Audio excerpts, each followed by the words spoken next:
Hello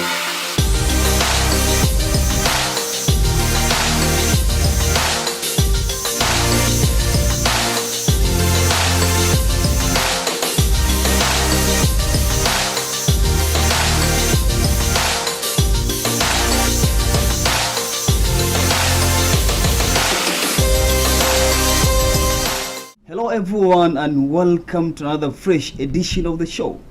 I humbly remain yours, Bashir Jammage.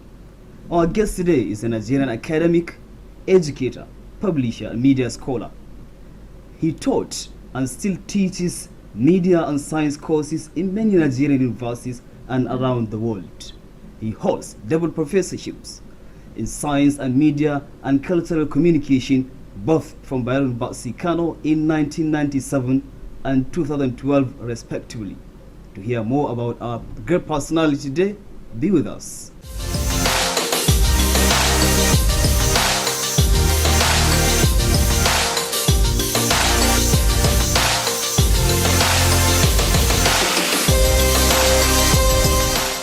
Let's begin with this. The people who are watching us right now would like to know, who is Professor Abdullah Obadam? Well, my name is Abdullah Obadam. I was born in 1956 in Daneji, that's in Kano City. So that means, inshallah, by April next month, I will be 65 years old. I attended my primary school in Dandago, which is in the city. And then I moved to Malate Primary School, where I completed. I left Dandago Primary School because it was not very good, even at that time. I'm sure it has improved over the years. But Malate was much better. They had better teachers and better motivation to learn. After Malate, it was Gwale Secondary School. We were the second set to open Gwale Secondary School in 1969. And we finished Gwale Secondary School in 1973. And then from 1973 to 1976, we were at College of Advanced Studies in Kano, CAS. We were the first set of students to open that school along Airport Road. In 1976, I was admitted in Ahmadu Bello University to study science education. And that year was a very critical year for me, not just because I was in the university, but because of the career that I was supposed to do. My late father wanted me to become a doctor. I don't want to become a doctor because I don't think I was good enough. I just want to become a research scientist. And a research scientist doesn't make money. It's not about money. It's my interest. I just want to research. I want to discover things. I want to explore. I want to interrogate. And I don't think I could have done it as a doctor. But then in any event, I wasn't good enough. The preparations we had in Gwale Secondary School did not really prepare us, our set, to become either doctors, engineers, architects, or anything. So I found myself in science education, which I didn't like. I really didn't like. I don't want to become a teacher either. I want to become a research scientist. But my grades were not good enough, so I stuck to it. Eventually, I graduated from Ahmadu Bello University, did NYSC in Imo State from 1979 to 1980. And then in 1980, I was employed as a graduate assistant in the Faculty of Education, Bayero University. Ironically enough, I don't want it. I wanted to be a graduate assistant in the Faculty of Science, not in the Faculty of Education. Again, I was not accepted in the Faculty of Science. I was only accepted in the Faculty of Education. So I started working in Bayero University in July 1980. And I kept at it up to 1981 when I was given a scholarship to go to London, University of London, to study for my master's in science education. So I spent 2 years in London, came back in 1983, continued working in Bayero University. And then in 1985, I was among the first Kano State indigents to get Commonwealth Scholarship. I went back to UK, this time to Sussex University, where I did my PhD in human resource development, science education and human resource development.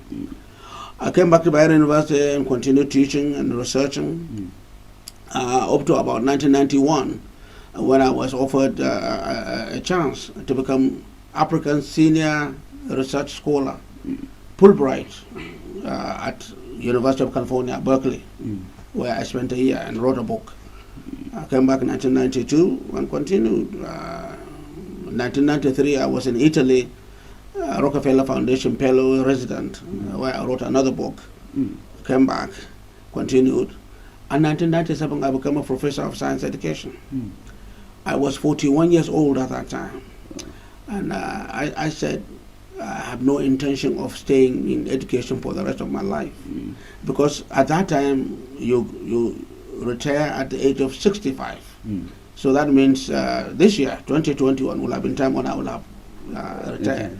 And I don't see myself from 41 years old to 65, 24 years in education. I don't see myself doing that.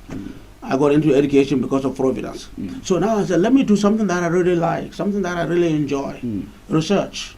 So I moved into what really interests me, media and cultural communication. Not really because I want to become another professor or anything, it just happened. And then I kept into that. And by God's grace, by 2012, I've become another professor. So I'm the first person in Kano with 2 professorships. In Nigeria, actually. But I have only 1 salary. That answers the question you asked. I would love to have 2 salaries, but I only have 1 salary. But the honor, the prestige of being a person with 2 professorships is more than money, because it's not something that money can buy. It is something that has been recognized by the intellectual community, and I'm very happy. So that's a little bit of I have a wife, 1. I have no intention of having another wife. At all. Not at this age anyway. At 65, what will I do with another wife? So I have 1 wife that I love very much. We have been together for about 34 years. We have 4 children. 2 of them, ladies, are married. 1 is a computer programmer, the other one is a lawyer. The lawyer is not living in the country, she's living outside the country. Then I have a young man who is studying at the University of Bolton. And then an absolutely wonderful teenager who is about to enter into a senior high school. So that's it. What's the name of the university that you studied in London? That you got scholarship. The university you got scholarship in London. What's the name? University of London. Yes. Yeah. The university that you got the scholarship to study in London. What's the name of the university? In London or in the UK? In the UK, sorry. Well, it was University of London. Okay. I was given I think probably we were the last part of the last batch of Kano's indigents to be given foreign scholarship. But it was the University of London. Okay. University of London operates multiple campuses. So you have Imperial College, Queen's College, London School of Economics. Mine was Chelsea College of Science Education. And then where I did my PhD was Sussex University. That was under British Commonwealth scholarship. And then I did my residency as a Fulbright scholar at University of California, but Berkeley campus. University of California also has multiple campuses all over California.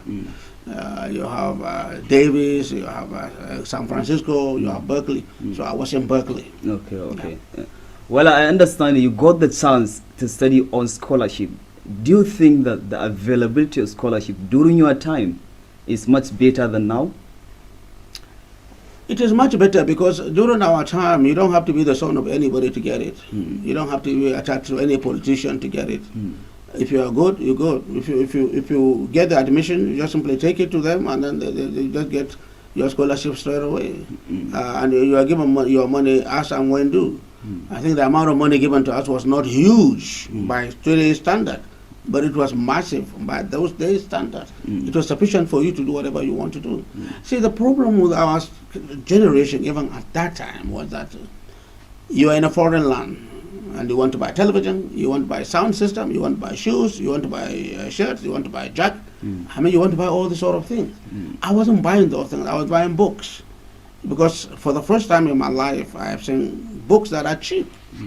So I was using my money to buy books, but a lot of our colleagues were using their money to buy sound system or jackets, fashionable or things like that. But even let's look at it this way: you just restrict yourself to feeding yourself. You'll be more than sufficient because your school fees have been paid. So what you have to pay is your accommodation and your feeding. Many people are curious to know that how did you become the Vice Chancellor of the NOUN? Providence. Mm. Providence is what made me become the Vice Chancellor of the National Open University of Nigeria. Before I became the Vice Chancellor, I had been asked to apply, or I have been searched to apply, to encouraged to apply to 5 universities at 5 different times, including the National Open University itself. And I said, no, I don't want it. I don't want to become a Vice Chancellor. I don't want to become a provost. I don't want to be a rector. I don't want to be anything. I'm happy being a nobody. You know, I'm a researcher. My focus is on research. I just want to continue doing my research. The kind of research that is called ethnographic research. Ethnographic research means dealing with research at a local level, dealing with local people. So the idea of me becoming a chief executive officer or a vice chancellor or a deputy vice chancellor never occurred to me. I just didn't like it. So whenever they come and say, apply, I will say no. Apply, I will say no. 5 times. Then one day, on Friday, I will never forget the day, on Friday, the 12th of February, 2016, I got a call from NUC, National Universities Commission. And the person said, oh, Professor, congratulations. I said, for what? I thought that they were calling me to send me on accreditation, because that's what we do. We go on accreditation to various universities. He said, no, you have been made the Vice Chancellor of the National Open University of Nigeria. I said, I don't want it. He said, no, it's not a question of you don't want it. It has been signed. I mean, they want to announce it now. And I was depressed, really, really depressed. So I didn't ask for it. In fact, I prayed against it. I didn't lobby for it. I didn't even know how my name got in there. My name just simply got in there. It was much later, after about 3 years, that I was able to find the person responsible for putting my name, somebody who really believed in me. But he doesn't want to tell me that he did it. And I think that is a labor of love. Somebody wants you to do something because he believes in you. He doesn't come and tell you, I am going to do this for you. He just goes right ahead and does it. And I asked him, why didn't you tell me you are going to give my name? He said, if I tell you that I am going to give your name, I know your answer, it will be no. And I don't want you to say no. So out of respect for you, we just kept quiet, and then the next thing, it was announced. And alhamdulillah, we have been able to do it from 2016 to 2021 successfully. I thank God, Allah subhanahu wa ta'ala has made it easy for me. And I think this is one of the lesson of life, is that things that you don't want, you know that God will be behind you, God will be protecting you. Just like he created you and he created the circumstances, and he will be watching you. And God watched me for all those 5 years, and I'm grateful to Allah subhanahu wa ta'ala. Yes. In short, what are the most important things that were not in existence before you went there and you brought them to reality? What? The most important things that were not in existence before you went to the NOUN and you brought them, well, and made the NOUN what it is today. When I got to the National Open University of Nigeria, it was located in Lagos. And being in Lagos means that a lot of people up north have no idea what the university is all about. So the first thing I wanted to know is, where is actually the university supposed to be? And I was told, you can take it wherever you want. If you want, you can leave it in Lagos, or you can take it to Abuja, because TED Fund has built a campus for the university in Abuja, but they have not completed it yet. Okay. So I said, well, if we're going to allow them to complete it, it will take a long time for them to complete it, because they will keep dilly-dallying and so on. So let's just move in. So in March, I relocated the entire university from Lagos to Abuja. They were still painting the walls.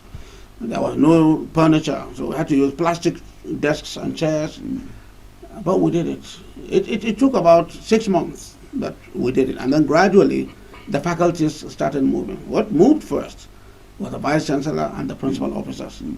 And then later on, the faculties also moved on. And by 2020, we have completed the total relocation from Lagos to Abuja. So that's the first thing. Secondly, when I got to National Open University of Nigeria, I discovered that the data management of the university was outsourced to companies, ICT companies, two of them. One company controls the examination system. Another company controls what they call facilitation system. National Open University of Nigeria, as you are aware, doesn't have in-person teaching. They don't see students and teach them in person. They teach them via internet and via computer technologies, via videos.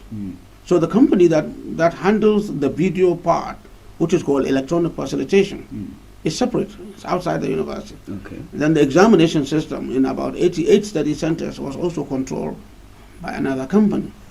And I thought, if a university has a department of computer science and teaches computer science, then it has no business outsourcing its data management to a company. Yes. They should be able to do it themselves.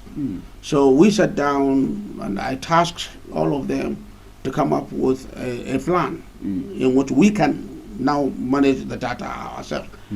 That was not a popular decision at all, because one of the companies was getting 75% of whatever revenue that was generated, and the university was getting 25%. The other company was getting 85%, and the university was getting 15%. That doesn't make sense. These are our staff, our students, our examination, our scripts. All you do is just manage it, and you are taking about almost 90% of what we do. So I said no. We have to do it ourselves. So that it was not a very popular decision. I mean, there are all sorts of write-ups in the newspapers against me. Nobody was saying I was chopping money. They were saying, no, I stopped people from chopping money. And I said, don't care. So we created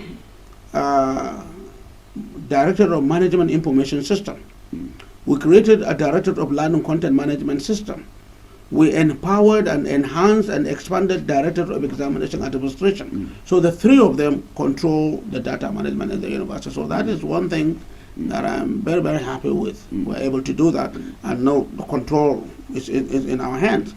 Before I got to now, there are a lot of students who are stuck because there is a gap between the university academic system and the examination administration system, which is done outside by outsiders. So we started weeding them out. We started sorting things out. In the 5 years, we graduated over 82,000 students. And the vast majority of these students were those leftovers from the inefficiencies of the former system. In 2020, we graduated 25,000 students. But in 2021, we graduated 8,000. So you could see it was sort of declining. Now in 2019, we graduated about almost 18,000 students. So the students were going up, down, up, and then now it is lowering down because we now control all the system ourselves. So I think that is what we have done, which I think was fairly okay. Yes. That is a lot. That is great. And in short, in everything that we do, there must always some challenges that we face along the way. What are the biggest challenges that you face when you are there? Well, the biggest challenge, as far as I could see it, was getting National Open University of Nigeria accepted. This is because of our perceptions of pedagogy. Generally, Africans, Nigerians, Africans, all over, we are used to somebody teaching us. You sit down in front of a teacher, and the teacher leads you and guides you. We are not used to a process where you are expected to learn on your own. When you buy a kettle, or you buy a pressing iron, or a mic, or whatever, inside the carton there is an instruction booklet. So you are expected to read the instruction booklet and know how to operate it. You don't have to go to another person and ask them, how do I use this? The instructions are there. Even when you buy a car, they have a manual. So we are not used to learning on our own. We are not used to being independent learners. National Open University of Nigeria introduces a disruptive form of education that we're not aware of, that you learn on your own. In fact, the logo of the university before we changed it was walk and learn. And I changed it to learn at any place at your pace. So if you do very well in National Open University of Nigeria, it's because you studied very well. And if you fail, it is because you didn't study very well. Unlike a system where you could say, I failed because the teacher didn't guide me, he didn't lead me, he didn't show me the way. So a lot of people find it odd, disruptive, difficult to be able to study on their own. You are used to being pressurized, you are being used to ask, go and read. So that was the biggest challenge. How can we turn this around and make people be responsible for their learning? So we did that through a lot of advocacies, and I think it worked because we are now having more and more students. When I took over the university in 2016, we had 254,000 students. And now when I left, we had 560,000 students, double the number of students because of the advocacy. And people are just coming in and are realizing, very, very importantly, that this university is just like any other university. The only difference between National Open University of Nigeria and other universities is that the National Open University of Nigeria is superior to other universities. Superior in the sense that you control your own learning, you are the driver of your own learning. You are not regulated by somebody who likes your cloth or who hates your cloth, somebody who will harass you, somebody who will do all sorts of things to you. You don't even see the lecturers. There was no lecturers to see. You deal with the course materials. The only time the lecturers even see you is during exam. And how can they distinguish thousands of students and single out one person? So I like to believe that National Open University of Nigeria is superior because it is the place where when you learn, you know you learn. Because you taught yourself. Nobody taught you. You taught yourself. You are self-motivated. Yes. When you got rid of those two companies, did you receive some challenges in time of managing the data management? But you see, that's the irony of it. All those two companies were actually conducting their services in the university with the staff of the university. Okay. The people who were handling all the things for them were not their own staff. It's not like they have a team of people that are, no, they are using the staff of the university and they are paying them. So when I broke up the relationship, the staff of the university who were benefiting from those companies were not happy at all. But there was nothing they could do. At least for that period, I was the law. You have to do what I say. And I gave them a choice. Look, you either do it this way or you leave. And I have a lot of people who will replace you when you leave. So I'm not bothered. If you want to leave, you leave. But this is not about me. It's about the system. I am no longer there now, and the system is working. So it is not like it's a personal thing that I will do and then keep to myself. It's just for the system, for the country. Yeah, it is discovered that some lecturers in Nigerian conventional universities use your study material as their lecture notes. Did you realize that when you were there? I even used it myself before I even got to NOUN. Yes, I did. They were, and our materials are free. Anybody who wants them can have access to them. The students pay for them, and the students are given, but they are all also uploaded on the internet. So if you want it, just simply download it. You didn't accuse them of plagiarism? I'm sorry? You don't accuse them of plagiarism? No. It's not plagiarism. Plagiarism was when you copy something and claim it is your own, where else it belongs to somebody else. Yes. But if you are just simply downloading a material that is freely available, that's not plagiarism. So if anybody wants you the NOUN study material, go right ahead. Yes. Thank you so much, Prof. We have a lot to talk about. Before we continue, let's go for a short break.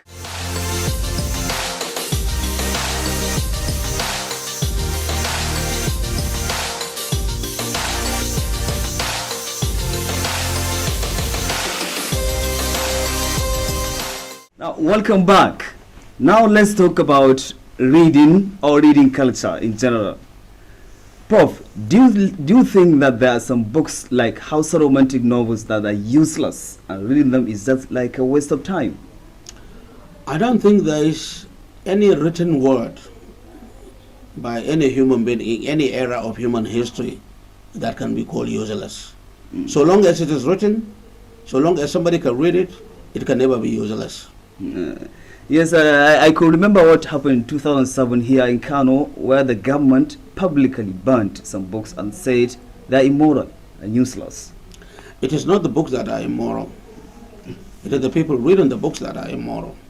This is all part of the media effect theory, where you believe that media is responsible for behavior, which is absolutely wrong. Let me give you an example. Suppose there is an accident, a car accident, in which tragically some people die. Are you saying we shall ban motor vehicles? We have a lot of accidents in which aeroplanes crash down. Do we stop flying, or do we stop manufacturing aeroplanes? So it is not the aeroplanes, it's not the cars that are bad, it's the driver. So if a driver does something bad, you cannot blame the vehicle itself.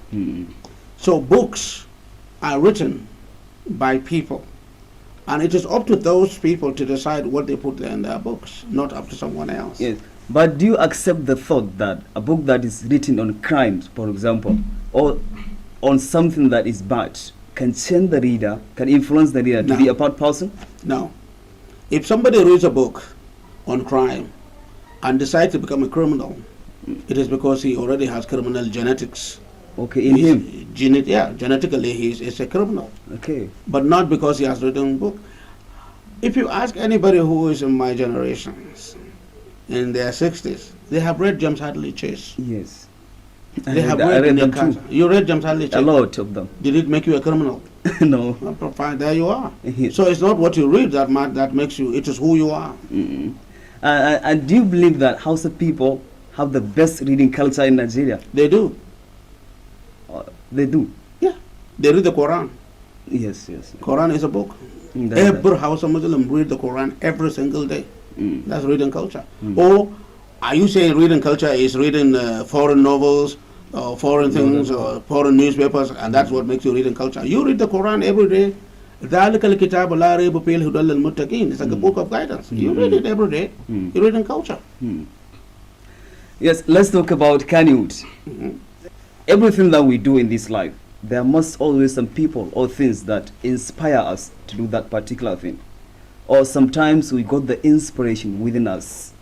How did you get your inspiration to go into the activities of Kano? Well, initially I was interested in computing. I have always been in computers. And I was typesetting. I had a small company called Tangerine Dream Computing Services. And I was typesetting for people because I was one of the very first people who brought computers from the UK. When I did my PhD, I brought computers. So I was one of the first people to do it. And then I discovered that for those who are writing in Hausa, they don't have the characters like ka, ba, da. And then I started thinking, how do I help them? How do I create those characters? Eventually, I purchased a program called Pontographer, a software. So I was able to use that software and create ponds. I created 2 ponds. Rabiat Muhammad, named after my mom, and Dr. Abdullah, named after me. And I released them in public domain. In other words, I copied them on a floppy. And I took them around all the business centers in Kano and asked them to use them free of charge. But I was also curious as to know how many people write Hausa novels. That's how the whole thing started. So I started talking to people like Bala Anas Babil Lata, Adu Ahmed Girendabino, Dangadmu Baba, and all these major writers. And I was fascinated by the huge amount of literature, huge amount of books that they have written. So I started following them to study them. I published quite a few articles on that. And then they moved to film. When film became available, they moved to film, and I followed them, documenting what they do. Yes. So that's how I got involved with the popular culture thing. I understand. And it became easier for me to do that because, as I told you, I became a professor in 1997 when I was 41 years old. And I had no intention of spending the rest of 24 years of my working activity in education. So I shifted to popular culture. And I was excited that this is something that I really like. I like music, I like films, I like books. And then suddenly now I'm studying this thing in a much more structured ethnographic manner, and I like it. As we all do have reasons to accept things or reject them, Some Hausa filmmakers, including the actors, say that you criticize them unnecessarily. What is your response to them? I have written about 107 papers. Mm. And I have submitted, presented over about 200 conference papers, attended conferences. Mm. And whenever I hear this, I said I am challenging the entire film industry, all of them. Go and read all those papers and quote. They are online. They are all online. auadamu.com. That's where they are. auadamu.com. Read them and quote just one sentence where I said Hausa films are bad. Just one place. If you do that, I apologize. But if you cannot do that, then I want the Hausa film industry to write a letter of apology to me for spoiling my name, that I'm criticizing them. Yes, yes. I am, remember, I was a science student, so I was trained as a scientist. As a scientist, I don't pass judgment about this is right or this is wrong. I don't care. But I document, I record, and I communicate. That is what researchers do. And that is what I've been doing. Yes. What the Hausa film industry wants is endorsement. They want to be able to, they want me to say, you are the best, you are the best, you are the best. And I'm saying, no, I don't care who's the best. It's not a question of being the best, but there are motifs and structures in film making. If film is supposed to be a literature that reflects society, then what you could do is reflect your society. And that's all, that is probably where this rupture comes up, all this business of singing, dancing, and all that. And we keep saying, no, this is not Hausa culture. They say, oh, but there is singing and dancing in Hausa culture. I said, okay, like when your dad married your mom, was he singing and dancing and rolling on the floor? No, he wasn't. So why are you trying to impose a narrative where a narrative does not exist? You sing and dance during a particular event. That is it. But after that, it becomes something else, ceremonial. So they don't like being told that they copy from Bollywood. So if I say you copy from Indian films, I'm not saying you are bad. I'm just saying this is what you do. Yes. Now, if you feel that, I'm not saying you should not copy from India. Copy from India for all you like. But whoever looks at it will say, but you don't have creativity. I mean, you are supposed to come up with your own film. Every day, things happen here in Kano, in Zaria, in Katsina, in Jos, that reflect life. If you want to really communicate to other people in the world about your life, communicate what is happening. Yes. But you don't just simply pick up something from India or from America and copy it just to show that this is life. It is not. Yes, yes. So this is the debates, and we even had a conference on it. I facilitated a whole conference on all this, and the book was published.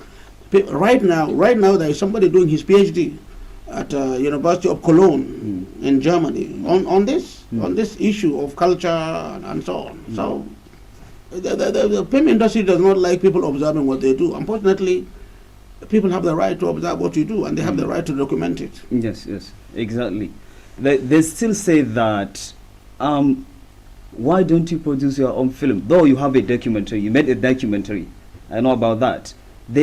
Why can't you produce a film where the director will say action and cut? Okay. Yes. Two things. Number one, let's assume you go to a restaurant, very expensive restaurant, where the meal costs about 5,000-6,000 naira. You buy it, you pay your money, and then you find that the food is too salty. What do? You go to the manager and complain, this food is too salty. Do you expect the manager to say, why don't you open your own restaurant and cook your own food? What the manager will say, I'm sorry, we apologize, we will do better. So the whole issue of saying do your own film does not mean that I have to make my own film in order to correct what I have seen if I have seen something bad. Yes. I'm a consumer. I have the right to the product that I want. So if I buy something and I don't like it, I have the right to say I don't like it. And you can't come and, if I buy a car and the car is giving me trouble, I have the right to return it to the manufacturer. Yes. And then the manufacturer turns around and says, go and manufacture your own car. That is not a good business model. Yes. Yeah, so I'm a consumer.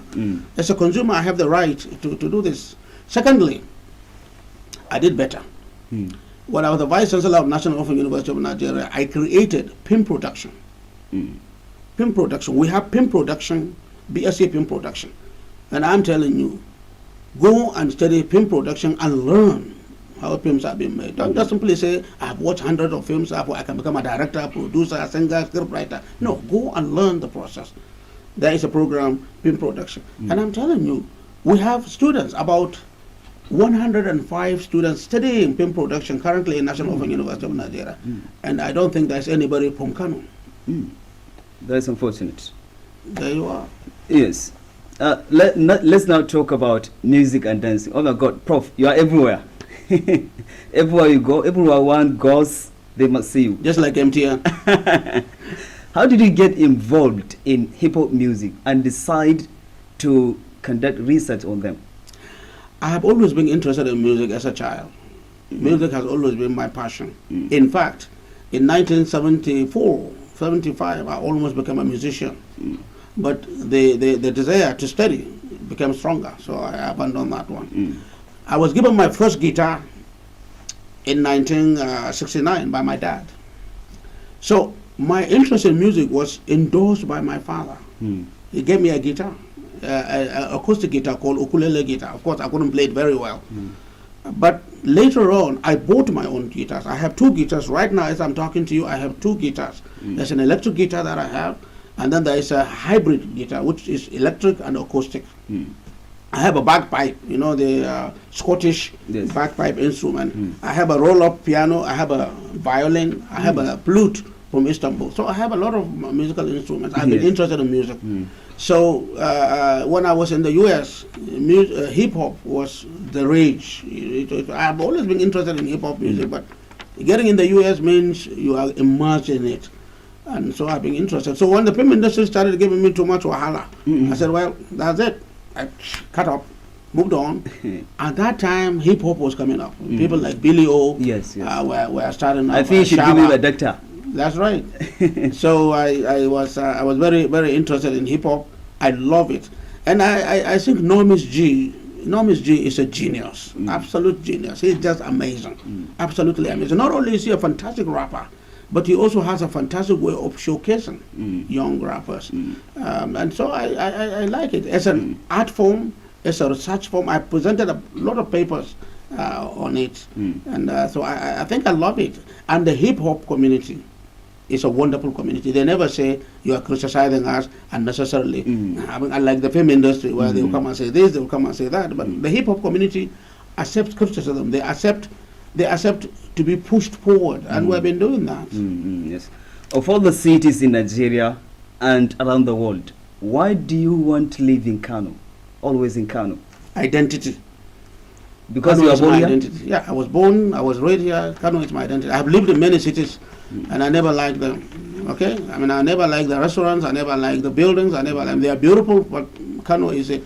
I like Kano, despite the Kwatami, the Shara, the Young Adede Tosohu, Young Achaba, the thugs, Masasata Ware, the Entauli and all that.